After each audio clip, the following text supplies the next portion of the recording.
Saudara, ibadah peringatan Jumat Agung digelar di Gereja Katedral Jakarta. Keuskupan Agung Jakarta menyiapkan 3 sesi dalam ibadat Jumat Agung. 4.000 lebih umat dapat ditampung sepanjang rangkaian ibadat. Sesi ibadat tersedia pada pukul 12 siang, pukul 3 sore, dan pukul 6 petang.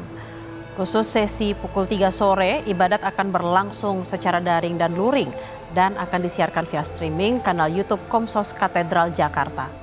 Umat yang belum mendaftarkan diri masih bisa hadir langsung ke gereja selama tempat duduk masih tersedia. Tema Jumat Agung ini adalah memberi perhatian lebih kepada saudara yang lemah dan miskin.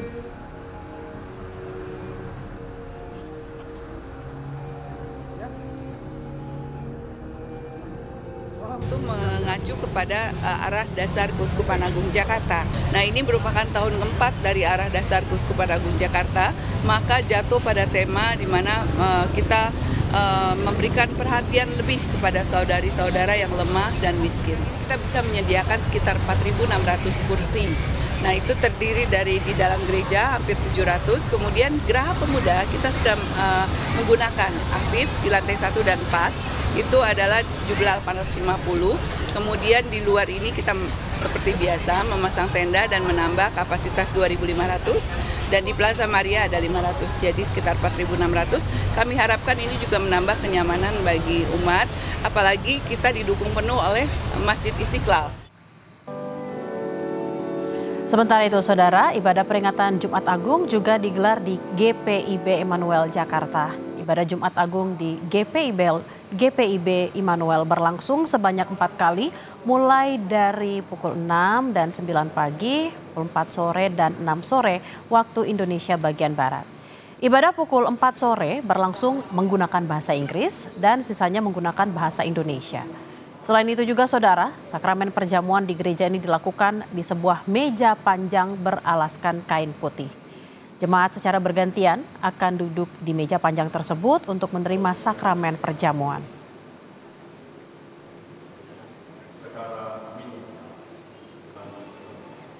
Informasi selengkapnya soal peringatan Jumat Agung di Jakarta akan disampaikan 2 tim jurnalis Kompas TV, ada Tifal Solesa dan juru kamera Febri James di Gereja Katedral, serta Zevanya Situmeang dan juru kamera Yan Faris di GPIB Immanuel. Kita akan ke Katedral terlebih dahulu. Selamat siang, Tifal. Bagaimana jalannya pelaksanaan ibadah Jumat Agung yang dilaksanakan di sana? Rangkaian peringatan Jumat Agung hari ini dimulai dengan prosesi jalan salib kreatif yang dibawakan langsung oleh orang muda Katolik atau OMK Katedral. Tadi sudah berlangsung sebelum pukul 9 waktu Indonesia Barat selama 2 jam.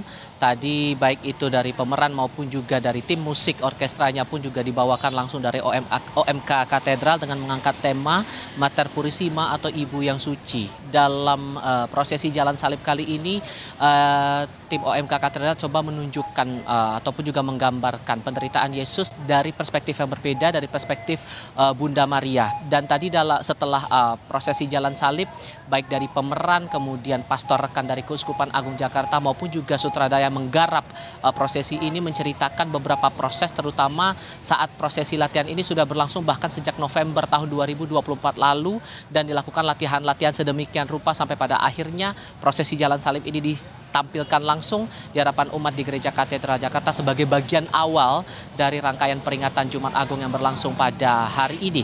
Sementara yang terlihat sekarang ini persiapan menuju ke sesi pertama ibadah Jumat Agung yang dijadwalkan bakal berlangsung pada pukul 12 siang waktu Indonesia bagian Barat, dan nanti akan dipimpin langsung oleh Romo Yusuf Edi Mulyono, ada juga Romo Makarius Maharsono Probo dan juga Romo BS Mardiat Maja. Itu baru sesi pertama, sementara nanti akan juga berlangsung 2 sesi lainnya di pukul 3 sore dan pukul 18 waktu Indonesia bagian Barat. Khusus untuk sesi ibadat pukul 3 sore nanti akan berlangsung secara hybrid. Jadi bagi umat yang datang ke gereja langsung akan melaksanakan ibadah akan berlangsung seperti biasa. Yang berbeda di sini adalah akan disiapkan saluran live streaming bagi umat yang belum sempat datang ke gereja katedral namun juga akan melakukan ibadat via dalam jaringan atau dari jarak jauh begitu, dan salurannya nanti akan ditayangkan langsung melalui kanal YouTube Komsos Katedral Jakarta. Dan dari segi aspek pengamanan dan aspek teknis lainnya tadi dari Keuskupan Agung Jakarta juga sudah bercerita bahwa tidak ada hal yang berbeda signifikan sesungguhnya. Pengamanan di area katedral juga sama seperti yang dilakukan untuk kegiatan-kegiatan lain di gereja katedral. Pengamanan dari TNI Polri ditambah lagi juga dari pihak internal pengurus gereja katedral juga masih tetap bersiaga mengawal proses demi sesi, tahapan demi tahapan dari rangkaian Jumat Agung yang berlangsung sepanjang hari ini, Bella. Tival, apakah ada banyak umat yang datang dari daerah lain yang bukan dari paroki gereja katedral? Karena kita tahu tahun ini gereja Katolik itu merayakan tahun jubileum.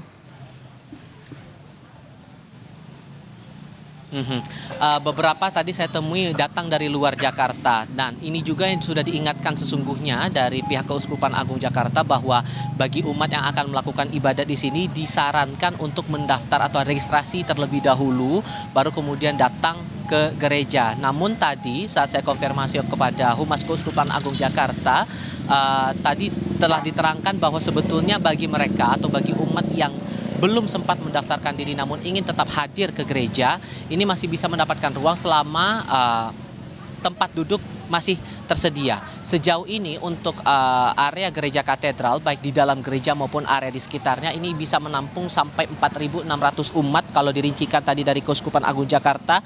Rincinya ada 660-an kursi untuk umat di dalam gereja. Sementara di sini ada tenda yang disiapkan juga di area luar, ini bisa menampung sampai 2.500 orang.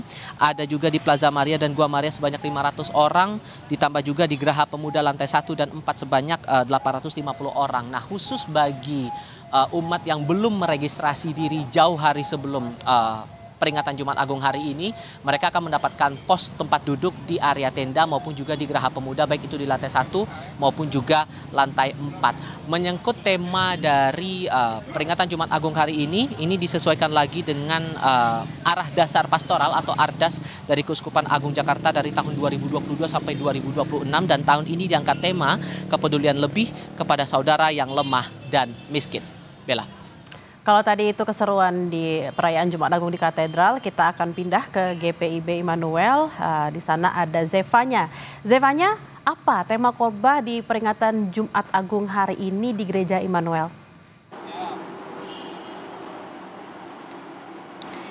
Ya, Bella dan juga saudara, sebelumnya saya mau mengucapkan selamat Hari Jumat Agung untuk umat Kristiani, saudara Kompas TV yang hari ini merayakan Jumat Agung atau baru selesai ibadah mungkin. Tapi kalau di GPIB Immanuel ini ibadahnya masih berlangsung, Bella, sejak pukul 9 pagi tadi. Dan sekarang ini masih dalam sesi sakramen perjamuan, penerimaan sakramen perjamuan. Jadi saat ini para jemaat di GPIB Immanuel ini sedang bergantian untuk menuju ke meja panjang yang ada di tengah gereja. Kurang lebih sekitar 40 jemaat itu bergantian untuk sama-sama menerima perjamuan, sakramen perjamuan, yakni roti dan juga anggur yang melambangkan tubuh dan darah Kristus, begitu ya, untuk kepercayaan umat Kristiani. Nah, sebelumnya Bella, sebelum menerima sakramen perjamuan ini tentu diiringi dengan khotbah terlebih dahulu, di mana tadi khotbah dipimpin oleh Pendeta Abraham Ruben Persang. Kalau temanya ini memang tidak ada tema spesifik, Bella, tapi memang sesuai dengan tema Paskah PGI tahun ini terkait dengan damai sejahtera Kristus di tengah keluarga. Jadi tadi kalau saya dengar khotbah dari pendeta ini banyak menekankan bagaimana damai sejahtera ini harus ada antar sesama umat manusia tanpa pandang bulu. Kemudian juga para umat Kristen ini diminta untuk sama-sama merenungkan bagaimana kasih Yesus Kristus ini mengorbankan dirinya untuk menebus dosa sesama umat, begitu ya. Dan juga Bella, kalau kami bisa menyampaikan, mungkin ada yang belum bisa bergereja di pagi hari. Kalau di GPIB Immanuel setelah ibadah pada pukul 9 pagi ini, pukul 4 sore nanti ini ada ibadah lagi yang akan dilakukan dengan bahasa Inggris. Nanti juga pukul 6 sore ini akan ada ibadah berbahasa Indonesia. Jadi masih ada waktu bagi umat Kristiani yang belum bisa bergereja, silakan manfaatkan waktunya. Kemudian juga Bella, kalau kami bisa melihat bagaimana tadi suasana di gereja GPIB Immanuel ini, memang terlihat rata-rata jemaat ini berdatangan bersama dengan keluarganya, dan rata-rata ini memakai baju warna gelap seperti yang saya gunakan saat ini, menggunakan baju warna hitam rata-rata ya, karena balik lagi tadi diminta para umat atau jemaat ini merenungkan, menghayati bagaimana pengorbanan yang dilakukan Yesus Kristus untuk umatnya begitu ya. Yang juga Bella, kalau kami melihat tadi sebelumnya para petugas dari GPIB Immanuel ini sama-sama bersiap begitu untuk melakukan ibadah. Bahkan tidak hanya dari petugas ibadahnya, para jemaat ini juga terlihat antusias sekali. Terlihat bagaimana tadi sudah banyak jemaat mengantre sejak pukul 8 pagi untuk mengambil tempat duduk. Kalau Anda lihat di belakang saya, ini memang terlihat sampai keluar-luar begitu ya jemaat, karena kurang lebih sebanyak 500 jemaat ini melakukan ibadah di gereja GPIB Immanuel, sehingga memang tidak cukup untuk beribadah semua di dalam ruangan, jadi harus ada yang posisi duduknya ini di luar selasar pintu gereja. Demikian, Bella. Baik, terima kasih atas laporan Anda, Zefanya Situmeyang dan juru kamera Ian Faris dari GPIB Immanuel. Sebelumnya, ada Tifal Solesa dan juru kamera Febri James di Katedral Jakarta. Selamat bertugas kembali.